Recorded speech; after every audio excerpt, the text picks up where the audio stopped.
bienvenidos a este nuevo episodio de Café y Diseño. Mi nombre es Gabriel Solano. En este podcast vamos a hablar de temas de arquitectura, urbanismo. Estoy acá con el arquitecto Uriel Espinosa de Eco Arquitectos. Bienvenido, Uriel, ¿cómo estás? Gracias, Gabriel, gracias por esta invitación. No vine preparado para grabar, pero bueno, vamos a ver cómo nos sale en esta primera ocasión. Excelente, excelente. Bueno, ya estábamos conversando hace un rato, pero vamos a tratar de retomar como esa línea de ideas por donde íbamos. Uriel me contaba un poco de su trayectoria, como arquitecto, y nos vamos un poco a los años, finales de los años 90, Finales 98, de los años 97. 90, sí, wow, finales de los años 90. Te estaba preguntando, ¿te acuerdas cómo pasaste, digamos, de trabajar donde estabas en el IFARU a fundar Eco Arquitectos? Claro, cómico, ¿no? Bueno, nos invitaron a salir del IFARU, en el año 2004, lo que te comentaba. Nos invitaron a salir, ¿eh? Esa frase, por favor, hay que acuñarla. Sí, buena No, frase. sí, buena frase Una salida obligatoria. para los buenos entendedores, ¿no? Entonces, pues nada, quedamos sin empleo, quedamos sin trabajo, con mucha visión y con mucha necesidad, obviamente. Y de ahí nos fuimos a construir al interior del país unas oportunidades que nos salieron oportunidades en Boquete, nos salieron oportunidades en Agua Dulce, y nos fuimos para allá a construir. Ok. Básicamente, eso fue lo primero que hicimos, todavía sin pensar en fundar o en crear un despacho como tal de arquitectura. O sea que fue un poco por necesidad, pues. Fue, sabes que ya me obligaron a salir Como, de acá. claro, como la mayoría de las decisiones, diría yo, la mayoría de las decisiones que se hacen, que se toman en la vida, son por necesidad obligante. Entonces ya después de ahí, estando construyendo, veo un nicho de trabajo en lo que yo le llamo la arquitectura de derecho. Cuéntanos un poco más de eso. La arquitectura de derecho es una frase que creo que yo no sé si la he acuñado yo o la tomé de algún lado, pero bueno, la arquitectura de derecho no es necesariamente el conocimiento que tú tengas, Gabriel, de leyes, de leyes de arquitectura en este país, que por cierto, by the way, varían y uno tiene que estar actualizándose todos los días, lo cual es interesante. No, arquitectura de derecho, más que el tema de leyes, es el derecho que tiene un ciudadano común sobre lo que él puede o no puede hacer como ciudadano sobre un pedazo de tierra que tiene. Muchas personas Ok. no conocen, o más bien desconocen, porque no conocer y desconocer para mí son cosas diferentes, desconocen cuáles son sus derechos y sus deberes. Danos un ejemplo. Digamos que Tú, una persona tú en el compras una interior. parcela en el interior. Vamos a ir a un ejemplo más drástico. Ok. Igual, en el interior también, te doy los dos ejemplos. Tú compras una parcela en, en la arena de Chitré. Ok. Tú quieres ahí, tú dices, mira, tengo tiendas de lo que le llamamos aquí el chinito. Ok. Y yo voy a poner aquí un mini super. Resulta que el chinito dice nada, así, sin planos y sin nada. Yo contrato al albañil, yo mismo soy el arquitecto, yo mismo tiro y empieza a construir. Ahí hay un tema de ignorancia, pero digamos que lo haga de una forma correcta y contrata un arquitecto, que es el primer paso que se debe hacer. Contraten siempre a su arquitecto. Claro. Diseñan y cuando llegan al municipio correspondiente, en este caso el municipio de Chitré, para hacer su placita, su lavandería, resulta que no tienen el código de zona. Claro.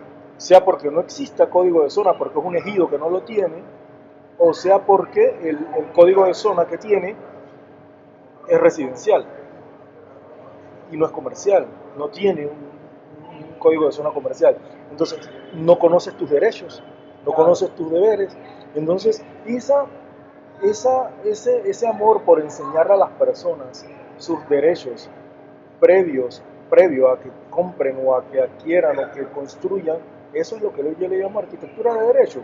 Vámonos más allá, ahora vámonos al otro lado, a un promotor, porque ahora te dije el ciudadano común, ahora vamos a un promotor que le agarran y compra un terreno dentro de la ley 12, el área del canal. El área pasó el caso del cliente en común. El caso de nuestro cliente en común. Y decide hacer un hotel, llámese hotel ecológico, llámese hotel, lo que tú quieras definir, cualquier edificación. La ley 12 tiene sus restricciones, pero las personas no las conocen. Entonces no conocen sus derechos, sus deberes. Entonces, a eso es lo que yo le llamo arquitectura de derecho, es enseñarle a las personas, previo a algo, cuáles son sus derechos en una propiedad que tienen. No porque yo soy dueño de esta tierra, yo puedo hacer aquí lo que me da la gana. Totalmente. Tenemos leyes. Y en esa línea vale la pena mencionar un poco sobre la jerarquía de las herramientas de planificación urbana en Panamá. Claro. Creo que podemos mencionarlas para no pasarnos no salirnos del punto, pero recuerden que no hay una política nacional de ordenamiento territorial, primero, esa sería la jerarquía más alta. Existe una propuesta de política nacional, pero no existe todavía una ley que la apruebe, ¿ok? Luego de eso vendrían los planes regionales. Tenemos uno, el plan regional, firmado por nosotros. Claro. Tenemos plan regional, planes locales, planes parciales, esquemas de ordenamiento, asignaciones de uso de suelo. ¿Se me queda alguna? No, cambio de código. Es decir, cambio de código. Va desde lo micro a lo macro. Claro. Entonces hay que ver en qué categoría entra lo que pretendas desarrollar para entonces saber tus derechos, tus deberes, etcétera, de lo que tú quieres hacer. Entonces eso es lo que yo le llamo arquitectura de derecho. Más allá de la teoría, que yo aplaudo y yo la tengo, y la tiene Gabriel, la teoría que todos los colegas podemos tener sobre, o los que tenemos conocimiento teórico sobre lo que es la planificación urbana, y tenemos respaldo académico sobre eso, el ciudadano de a pie, el ciudadano común, incluso promotores, yo he visto que no conocen ¿qué puedo hacer aquí? Entonces ahí es donde entramos nosotros como planificadores, claro, nosotros como arquitectos. Y esa es una pregunta que siempre te hacen, o sea, y es un poco, en Panamá es un poco complejo, yo diría, porque primero que no todos los distritos tienen planes locales de ordenamiento territorial, entonces hay normas que pueden aplicar en un lugar, o hay lugares que no tienen una normativa asignada, entonces años atrás me acuerdo que todo lo que no tenía normativa te lo aplicaban como RR. No sé si recuerdas esa época. Sí, por supuesto, todos los ejidos rurales se aplica y creo que todavía ahora te piden asignación. Claro, te piden asignación porque normalmente lo que tú pretendes hacer, por ejemplo, en Chicá, en Campana o en algún tipo de ejido montañoso, normalmente si tú lo que quieres hacer es un lote de terreno, una parcelación de menos de 1000 metros cuadrados por parcela, por lote, ya no entra en rural, claro. Ya entra en algún otro código. Entonces como ya tienes otro código que vas a aprobar, entonces requieres hacer una asignación de código de zona o un cambio de código de zona dependiendo de la cantidad de metros cuadrados, hectáreas que tengas. Y aquí es interesante ver otra cosa, Gabriel, que muchos de nuestros colegas y muchos estudiantes de arquitectura, incluso ya graduados, colegas graduados, con experiencia y sin experiencia, no dominan lo que es el código de zona y el uso de suelo. Claro. Son dos cosas diferentes. El código de zona y el uso de suelo. Yo tengo conocidos que me dicen, no, esto es lo mismo, el código de zona, el uso de suelo es RE. No, son el RE, el RBD, el RBS, el RM1 o ahora los nuevos códigos del PLOT no son usos de suelo, son códigos de zona que entran dentro de un uso de suelo. Un uso de suelo puede ser tendencioso o un uso de suelo puede ser específico. El uso de suelo tendencioso es aquel al cual tiende cierto sector. Claro. Por ejemplo, aquí donde estamos, Café Cotogua, la propaganda se puede, ¿no? Sí. Aquí en Israel, tú has visto que esta zona históricamente fue zona de colegios, todavía lo es. Ahora que han desaparecido unos colegios, ahora hay un McDonald's, ahora hay un área de, creo que de este equipo de fútbol. Entonces es una zona tendenciosa, esa zona es comercial. Entonces eso tiende a convertirse en un comercio. Eso es un uso de suelo tendencioso. Un uso de suelo específico es, por ejemplo, dentro de una urbanización o dentro de una parcelación existente, el uso de suelo específico va a ser residencial. Claro. Residencial. Y el código de zona es lo que se desprende de esos usos de suelo. Por ejemplo, dentro del uso de suelo residencial, pues ya tú tienes los códigos de zona RM, los de mediana densidad, los de baja densidad, los de alta densidad, etc. Esa es la gran diferencia entre un código de zona y todo esto se le enseña a los... Que quizás de repente, y dime si estoy en lo correcto, dicho de otra manera, un uso de suelo es, digamos, una intención de un uso, o ya sea que ya en la zona exista ese tipo de uso, Claro. y luego se le asigna a través de un plan de ordenamiento territorial un código que represente ese uso. Exacto.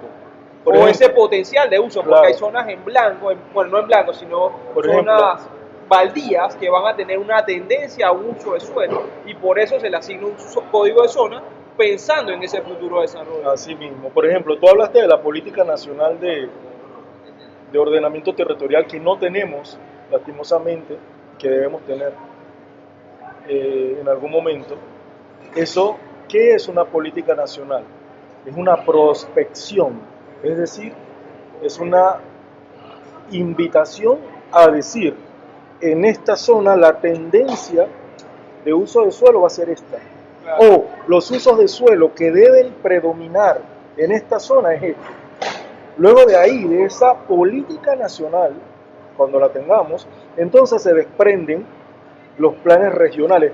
Lo que sucede es que quizás Panamá, por ser un país de 72.000 y pico kilómetros cuadrados, o sea, un país pequeño, bendito por Dios, los planes regionales pudiésemos tener en un plan regional. No tenemos uno. Sí, en este momento solo tenemos uno, el plan metropolitano, pero podemos tener un plan provincial que reúna a la región de Azuero, otro que reúna no sé si Chiriquí, Bocas del Toro, a las zonas indígenas, pero bueno, luego vienen los planes locales. Allí en esos planes locales, que deberíamos tener planes locales, por lo menos para los grandes distritos, no solo los cabeceras, grandes distritos ¿no? de este país, ahí es donde entonces se entran o aparecen los códigos de zona. En los planes regionales, en los planes nacionales, lo que tenemos son tendencias de uso de suelo, ¿no? que se deben aplicar. Luego es el plan local de ordenamiento a través de las autoridades locales, los que ya van con su junta técnica, con su mesa de trabajo, los que van a hacer surgir los planes locales donde van a aparecer los códigos de zona. Claro. O sea, hay todavía bastante trabajo por hacer en esa línea, pero sí, la visión es que Panamá tengamos, por favor, una política nacional de ordenamiento territorial a la que nosotros los arquitectos que nos dedicamos a esta área de planificación urbana tengamos un techo, ¿no? Claro. Muy importante. Un techo, sí. Sí, o un piso. Un documento, sí, o un documento al cual recurrir. Un documento al cual recurrir. Yo digo siempre esto, se lo digo a quien se lo pueda decir, a mis colegas, a mis colaboradores en la oficina, la arquitectura se tiene que difundir, las leyes se tienen que difundir. Tú sabes algo que a mí me da un poco de pena decirlo, pero lo voy a decir. Hay planes de ordenamiento territorial que están aprobados y vigentes y no están disponibles en internet. ¿Cómo es eso posible? O sea, Quizás esto ustedes no lo sepan, colegas, pero hay planes de ordenamiento territoriales de distritos que no voy a mencionar que no están disponibles en Internet. ¿Qué quiere decir eso? Que si tú desconoces esta parte de la arquitectura, primero que no sabes a quién preguntarle, pero si acaso sabes a quién preguntarle, a qué institución, tú tienes que acercarte a esa institución y sacar una copia del documento en cuestión y devolverlo, pero eso no está en línea. Entonces, ¿no sería bonito si hubiera un solo lugar donde esté toda esta estructura de legislaciones organizada de una manera jerárquica y por fechas o por años de los diferentes distritos? Quizás estoy visionando una utopía, pero es algo que pudiese ser una realidad. No, bueno, pero mira que eso es parte de la arquitectura de derecho, de la cual yo hablo y promulgo, y que quizás muchos no estarían de acuerdo conmigo, pero bueno, arquitectura de derecho es también que el arquitecto conozca antes de sus derechos. Yo conozco colegas, bien lo has dicho, que antes iban a hacer un cambio de zonificación, una asignación de código de zona en Mañanitas, y desconocían que Mañanitas, Tocumen y la 24 de diciembre tenían un plan de manejo, tenían un plan de ordenamiento, tenían un esquema aprobado, que ya tenía códigos asignados, códigos de zonificación asignados. Entonces es un waste your time, o sea, pérdida de tiempo para el profesional, para el cliente al cual él representa, claro, y para la institución, porque mira, o sea, no solamente es la pérdida de tiempo del colega y la falta de el desconocimiento, pues, de hacer un trabajo, el cliente esperar que ese trabajo esté hecho, y cuando iban a presentarlo al ministerio o a la entidad correspondiente, no señor, esto no es así porque ya aquí hay un plan de manejo, un plan local, unos códigos existentes. Entonces ahí estaba el punto. Entonces, ¿por qué? Porque no hay difusión, porque no hay divulgación. Sí. Lo primero que yo haría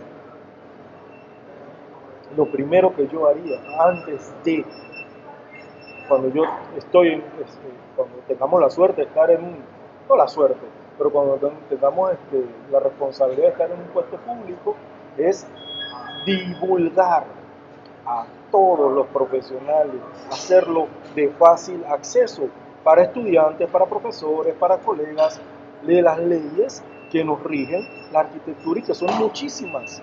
Así mismo es. Los decretos. Tú le preguntas mira, y lo puedes ver día a día, esto es un ejemplo clásico.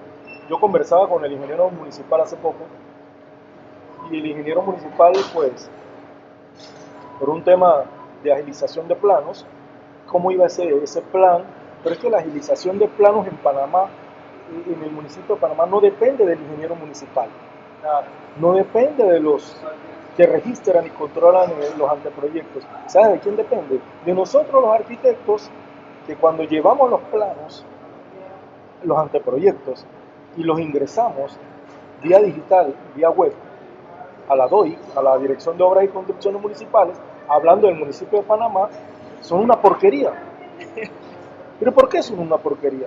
No porque tú seas mal arquitecto, o yo sea mal arquitecto, o él sea mal arquitecto, mal profesional, no, porque no cumplen con la hoja de requisitos que está en el decreto 81 ahorita mismo, 281, perdón, del municipio de Panamá. Entonces, pero aunque cumplan, también hay un tema de procesos que está dilatando. Claro, eso es otro tema, ¿no? Sí, pero ni siquiera para entrar en ese tema de dilatación de procesos, ok, vale, eso es otro tema, pero ni siquiera se cumple. ¿Pero por qué? Porque no hay divulgación. Sí está, cualquier funcionario me dice, oye, pero aquí está el decreto, aquí está la ley. Tú lo tienes que buscar. Pero si no fuese más bonito, como tú dices, que todas las instituciones, o que exista una institución que diga, estas son las leyes de arquitectura a las cuales todos los profesionales del ramo se tienen que ceñir. A que tú vas al municipio de Tolé y luego te vas y apruebas un plano, y luego te vas al municipio de David, y luego te vas al municipio de Panamá, y son 3 tramitaciones totalmente diferentes. Claro.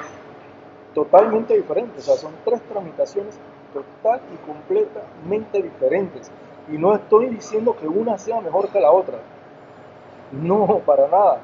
Lo que pasa es que todas deberían ser la misma, o de tener los mismos parámetros, ¿por qué en un país tan pequeño, con tan pocos municipios, no pudiésemos tener una sola estructuración de requisitos para todos los municipios? Mira, Quizás no, para terminar, no te preocupes. disculpa, quizás porque, bueno, hay municipios muy pequeños que no tienen, digamos, el recurso humano para ver todo lo que ve un municipio como el municipio de San Miguelito o el municipio de Panamá. Pero bueno, a eso tenemos que ir. Y mira, estaba reflexionando ahorita que lo conversabas. Imagínate que tenemos esta política nacional de ordenamiento territorial y se hace alguna entidad que la pueda... Yo sé que hay muchas instituciones y el gobierno ahorita es muy grande, ¿no? Pero imagínate que hubiera una institución o una dirección que regulara la política nacional de ordenamiento territorial y esta dirección tuviese alguna facultad o alguna injerencia en lo que son los municipios y en el Ministerio de Vivienda. Bueno, entendamos Ministerio de Vivienda como ente regulador del ordenamiento territorial en Panamá, pero ¿qué tal si esta dirección específica tuviera algo de injerencia en los municipios y en el MIBIOT, cuestión de que pudiese estructurar y organizar todo lo que son el compendio de normativas que tenemos que seguir? Porque, o sea, digamos, el MIBIOT tiene sus normas, cada municipio tiene sus decretos y también su forma de organizar su información, pero nos hace falta un ente que pueda, o sea, poner de acuerdo al MIBIOT y a los municipios correspondientes y pueda ser un ente regulador que esté arriba de ellos. Claro, claro. Que es un poco utópico porque porque el MIBIOT ahorita es el ente regulador del ordenamiento territorial, pero necesitamos algo ahorita mismo que está arriba, el MIBI. Ahora bien, el Ministerio de Vivienda es el ente regulador sí del ordenamiento. Sin embargo, ya hay muchos municipios, como el municipio de Panamá, que tiene su junta de planificación, el municipio de David. Pero no recuerdo ahorita cuántos municipios hay en Panamá, 80 y tantos. Creo que el municipio de Santiago también. Pero no llegamos ni al 10% de los municipios. Sí puede crearse, más que en términos burocráticos, sí se puede crear una dirección, Gabriel. Quizás hasta a nivel de dirección, porque quizás no tendría, yo no le daría una potestad sobre el ministerio, sobre los municipios. Más bien yo la llamaría, que has tenido una buenísima idea, una dirección de divulgación. Pero no solamente, yo no sé. Dirección de divulgación, ok. Sí, qué cómico, porque ya eso debe existir. ¿Para qué son las direcciones de relaciones públicas de todos los ministerios, ¿no? Pero bueno, en fin, hay que buscarla por ahí, pero el fin es que sea una institución que compendie todo, las leyes del municipio y del MIBIOT. Que uno pero ese muchacho que se acaba de graduar, una ventanilla única normativa. Ese muchacho que se acaba de graduar, ese muchacho que está estudiando arquitectura en cualquiera de nuestras universidades, tiene en la carrera, en la materia de diseño, tiene que diseñar un hospital y no sabe cuáles son los requisitos del MINSA para diseñar hospitales, o tiene que diseñar una escuela y no sabe que el MEDUCA tiene un manual de diseño. Entonces, yo voy a diseñar la escuela porque mira, la voy a diseñar así, con las aulas de este tamaño, el pasillo creo que debe ser así, pero resulta que eso ya está normado. Claro. O vámonos más allá, vamos a ser más técnicos. Las normas de bomberos, las normas de seguridad. ¿Tú sabes cuántos colegas desconocen las normas de seguridad y ni siquiera saben cuáles son las normas que rigen la seguridad en este país? La seguridad en términos de construcción. Desde el código madre, que es el NFPA 101, el Código de Seguridad Humana, por sus siglas en inglés, pero también tenemos el GLP, tenemos el de los rociadores, la 13, tenemos el NEC. Entonces, nosotros diseñamos un plano que luego un oficial de la Oficina de Seguridad del Cuerpo de Bomberos de Panamá nos dice: tienes que colocar un rociador aquí.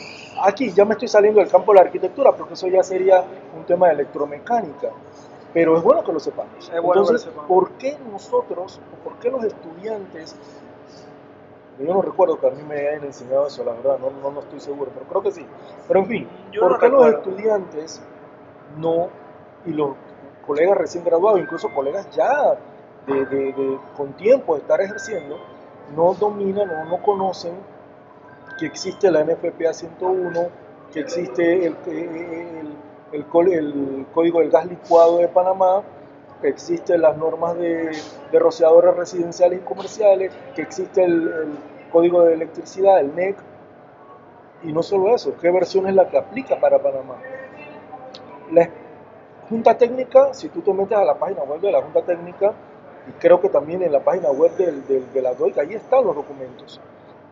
Pero yo haría algo más allá, yo los promulgaría, yo los,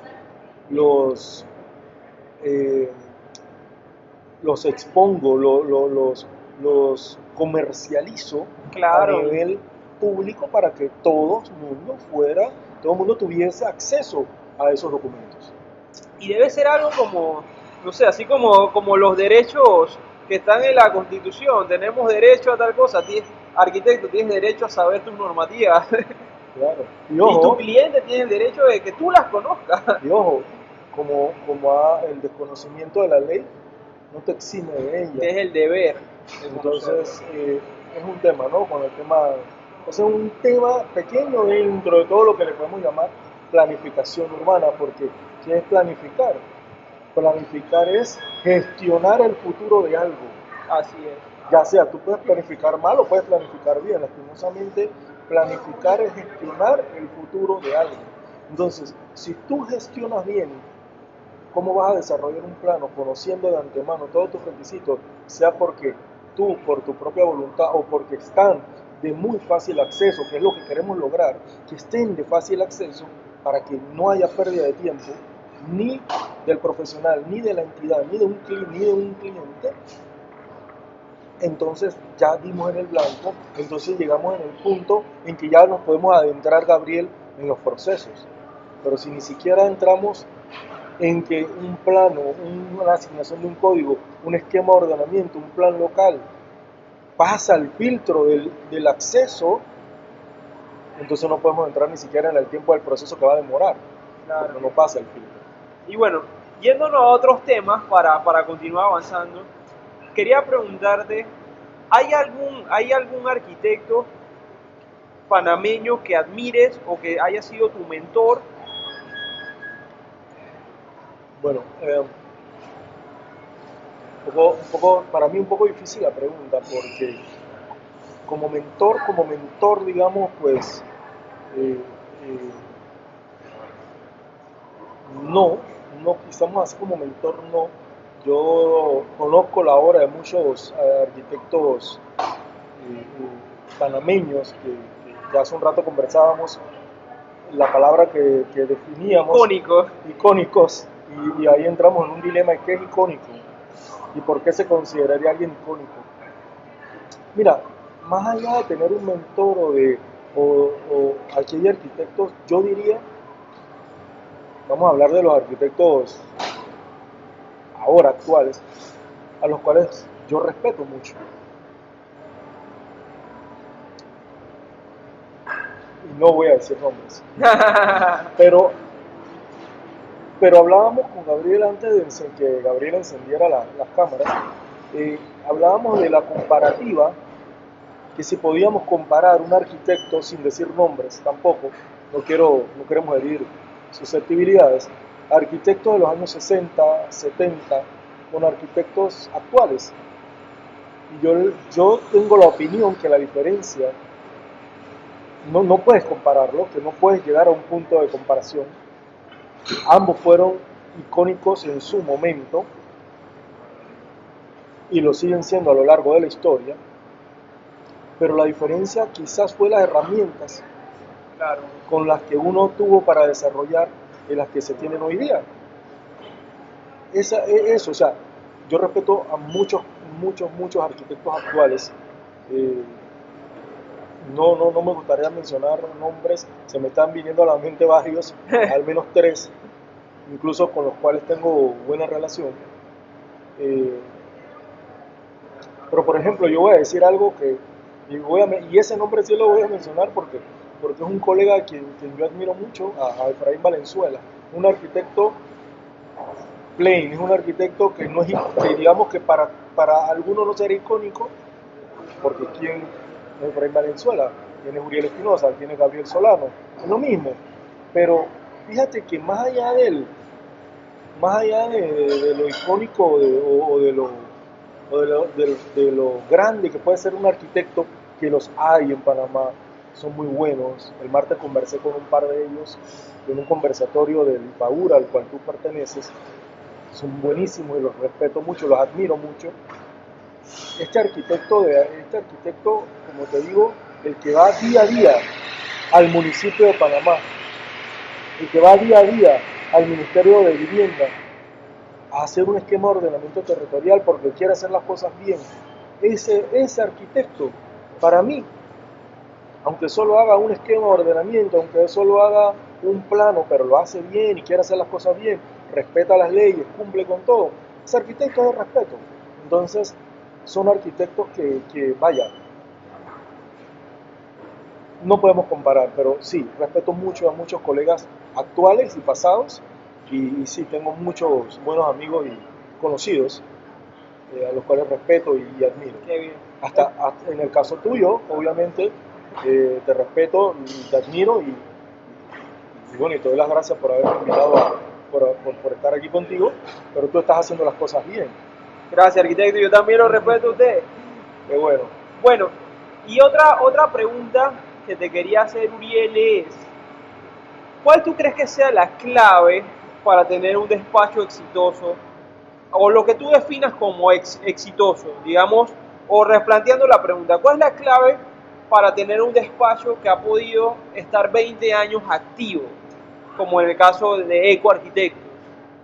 O sea, ¿cómo te has mantenido en el tiempo? ¿Cómo has podido, me imagino que has tenido que evolucionar, adaptarte, volver a evolucionar, volver a adaptarte? Ahorita mismo estamos en un proceso de evolución, casualmente. Eh, Definamos éxito. Por eso El te digo, éxito el éxito, digamos puede éxito ser, en el sentido de mantenerte en el tiempo. claro, claro, porque puede haber quien te defina éxito bajo el parámetro económico. Claro, Ah, bien, respeto eso. Eso es parte de, ¿eh? Ninguna empresa, ningún comercio, ningún local comercial puede vivir más de un año o meses sin el respaldo económico, sin el éxito económico. claro. Pero si dejamos la parte económica de un lado, digamos que la cual es importante, y digamos que por ese lado, pues quizás podemos decir que nos ha ido pues bastante cómodo, bastante, digamos, un poco, pues, hemos hecho las cosas bien. Sostener un despacho de arquitectura por 20 años en este país, como lo tenemos nosotros, nos ha costado mucho sudor. Mucho sudor. Nos ha costado un proceso de aprendizaje muy grande que no hemos terminado. Lo que tú piensas, tu curva de aprendizaje, sobre todo, volvemos al punto, el tema de leyes, lo que tú piensas que ya tú aprendiste, ya yo domino esto, al año siguiente te cambian la película y tienes que volver a verla. Entonces, ¿sabes cuál es el secreto? La constante actualización. Nunca dejar de estudiar. Ojo, no dejar de estudiar, ni siquiera. Estoy hablando de estudiar para mantenerte actualizado y estoy hablando de estudiar bajo el concepto claro de la palabra estudiar, una maestría, un posgrado, un diplomado, para mantenerte actualizado también y tener documentos que respalden lo que tú empíricamente ya has aprendido. Claro. Eso es lo que yo le digo a mis colaboradores, eso es lo que yo le digo a los estudiantes que han pasado por mi oficina como practicantes, pasantías que donamos a la universidad.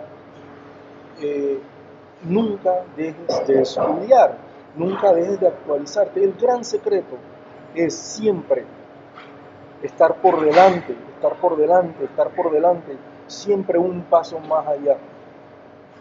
Cuesta mucho, sacrificio, sacrificio familiar, pero las mieles del éxito, vuelvo y digo, dejando la parte económica a un lado, es por lo menos que dejar un legado, ya sea en papel o ya sea un legado en las mentes de aquellos que te conocen y digan, este arquitecto pues hizo esto, lo respeto y lo admiro. A mí ayer, una de mis colaboradoras me dice, arquitecto, yo a usted, con usted he aprendido y yo a usted lo respeto y lo admiro mucho. Esas palabritas, Wow. después de 20 años, fue por una conversación que teníamos, que pues no viene al caso, pero esas palabritas, esa frase, te anima, Gabriel, a seguir haciendo las cosas por otros 20 años si Dios nos da vida. Y como yo te decía en broma y en serio, ahora toca es traspasar ese conocimiento que sigo adquiriendo y ir traspasándolo a los nuevos muchachos, a las nuevas generaciones de colegas que vienen graduándose a este campo tan difícil y que cada día se vuelve más difícil como es la arquitectura, ¿no? El arte de la arquitectura. Entonces sí, el secreto es la actualización constante, no quedarte. Mira, ni en ningún tema, Gabriel, por ejemplo, yo te decía que yo creo que nosotros yo fui una de las últimas generaciones que estudiamos en una mesa de dibujo. No estudiamos Manocat. Manocat, el famoso Manocat, ¿no? Allá arriba en el cuarto piso de la Facultad de Arquitectura, pasando las noches en la Facultad de Arquitectura para entregar un diseño, que si te caía, estabas comiendo y si se te caía un poquito de Coca-Cola, de café, lo que fuese, en el plano, o que si la tinta china se te regaba, o sea, eso lo viví yo. Hoy día, pues, después de esa generación, ya, pues no ha habido por la tecnología, las herramientas tecnológicas que tenemos. Entonces, mira, eso es evolución. Yo conozco colegas que lastimosamente nunca evolucionaron a las herramientas de, de, de diseño asistido por computadora. Y conozco arquitectos que empezaron en el AutoCAD, pero salen otras plataformas, BIM, y no evolucionan al BIM. Claro. Entonces, yo tengo, o sea, por eso me encantó tu pregunta, el secreto es la actualización. Vamos con las plataformas de tecnología BIM, vamos a evolucionar hacia eso. Y ahora que está de boga, la inteligencia artificial. Hay que usarla, hay que usarla. Hay que usarla totalmente. Ya nosotros podemos entregar un render en 4 horas. Claro. Con inteligencia artificial o en menos. Claro, 4 horas, no porque tarde 4 horas, por la posedición. Claro. Pero nosotros en menos de una hora, menos, ya con la inteligencia artificial, que dicho sea de paso ahí gratuita hasta cierto punto, y las herramientas que paga, pero te permiten presentar un proyecto preliminar en minutos o en horas. Exacto. Entonces, nosotros en la oficina, no lo digo, no soy yo el que lo hace, pero sí, por tu equipo de trabajo, tener esa evolución. Siempre, ese es el secreto del éxito. Total. Y bueno, Uriel, ya para ir cerrando este episodio, ¿hay algún mensaje final que le quisieras decir a ese? Imagínate este Uriel del 98, 95 por allá, con grandes ideas, grandes sueños. Imagínate que ese es un estudiante de hoy en día que está saliendo de la facultad de la Universidad de Panamá. ¿Qué tú le aconsejarías si esa persona quiere empezar un despacho de arquitectura? O sea, porque muchas veces cuando estamos en la universidad, o estábamos nosotros, que ya estamos en nuestra carrera profesional, tuvimos esa idea y sabes que yo quiero hacer mis cosas, yo quiero hacer mi negocio, yo quiero tener mi estudio, yo quiero tener mi firma. ¿Qué tú le aconsejarías a esa persona que para él o ella es algo imposible ahorita mismo? Es algo que ni siquiera lo considera posible, pero que tiene esa idea de hacerlo. Primero que todo se puede. Todo se puede. Todo se puede. Lo único seguro que tenemos los seres humanos desde que nacemos es que en algún momento vamos a fallecer. Por lo tanto, todo lo que tú quieras hacer, sueñes con hacer, se puede hacer. En mayor o menor cuantía.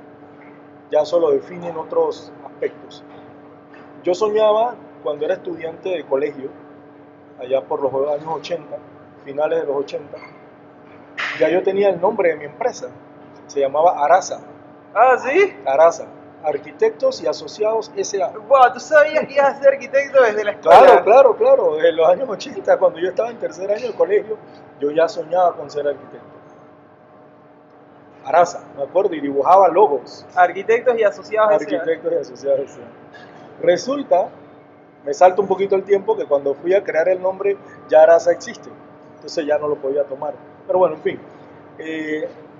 Sí, entonces yo en los años 80, finales de los 80, cuando soñaba con ser arquitecto, llego a la carrera de arquitectura, conozco, conozco a los mejores arquitectos de Panamá, profesores y compañeros de colegio, perdón, de facultad. Ojalá puedan ver esto para que sepan que ustedes son los mejores, los que estuvieron conmigo.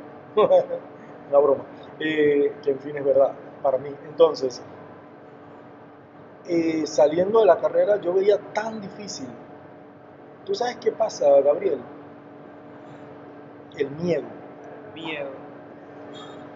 Porque todos necesitamos ingresos económicos para vivir.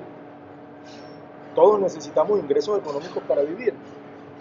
El miedo es quizás lo que te impide dar el primer paso, independizarte, dejar de percibir un salario los días 15, los días 30 o cuando te paguen. Eso da miedo. Entonces, pero hoy día hay buenas herramientas, hoy día te puedes agrupar Total. con varios colegas, puede haber colegas que tengan, digamos que, empleos fijos, y se asocian a tener un despacho y tú llevas el despacho físico y una cosa sostiene a la otra, cuando hay acá este aporta, hay muchas formas de hacerlo. Quizás hoy día se puede de esa manera, pero el consejo sería, primero que nada es, si tu idea es marcar la diferencia, la vas a marcar en lo que tú sepas hacer, ya sea frente a una, me iba a decir, una mesa de dibujo, creo que eso Ya pasa. No, pero frente todavía lo sí, tienes sí, en su todavía, mesa de todavía, dibujo, todavía, sí, todavía sí. hay una mesa de dibujo donde yo también lo hago, yo hago mis Sí. sketches. Yo hago mis sketches Frente también. a una computadora lo vas a hacer en una construcción, dirigiendo unos obreros, lo vas a hacer al frente de tu empresa. Entonces, más que todo, marca la diferencia. Y si la idea es tener un despacho de arquitectura, hazlo, comienza. Yo conozco despachos de arquitectura de una sola persona, yo no sé si eso entra en la categoría de un despacho de arquitectura, pero para mí sí, para mí lo es. Yo comencé con mi hermano, éramos dos, pero luego tres, luego cuatro, ahora las dos empresas juntas, si reunimos a las dos empresas juntas, somos más de 15, más de entre 12 a 15 personas, ya con experiencia y todo lo demás, pero el consejo sería ese, no pares, mantente actualizado, no pares, y hoy día usa las herramientas tecnológicas que te da el futuro, o sea, que te da la actualidad y el futuro. Ese sería mi consejo final. Y atreverse. Muchas veces el miedo es lo que nos impide dar ese paso, ¿no? Lo que nos impide dar ese paso. Hombre, para decir una frase muy conocida, bueno, conocida por mí, pues, el miedo al futuro es el epitafio que yace ante la tumba de la oportunidad. ¿Qué quiere decir eso? Está la oportunidad, pero la oportunidad se murió por el temor que tú tuviste. Entonces el epitafio, que son esas palabritas que uno pone en las lápidas de la tumba, va a decir temor, porque sentiste temor en seguir. Ese sería mi consejo. Miren esa joya de información, miren ese mensaje tan poderoso. Si tú quieres hacer ese sueño, ese despacho de arquitectura, ese Arasa, Arasa. Atrévete, yo sé que te da miedo, pero que no se quede en solo una idea, hazlo. Y bueno, Uriel, te agradezco, qué buen episodio, de verdad, y bueno, Y totalmente fortuito porque yo sí. ni vine preparado para esto. Muchas gracias, hasta Gracias. luego.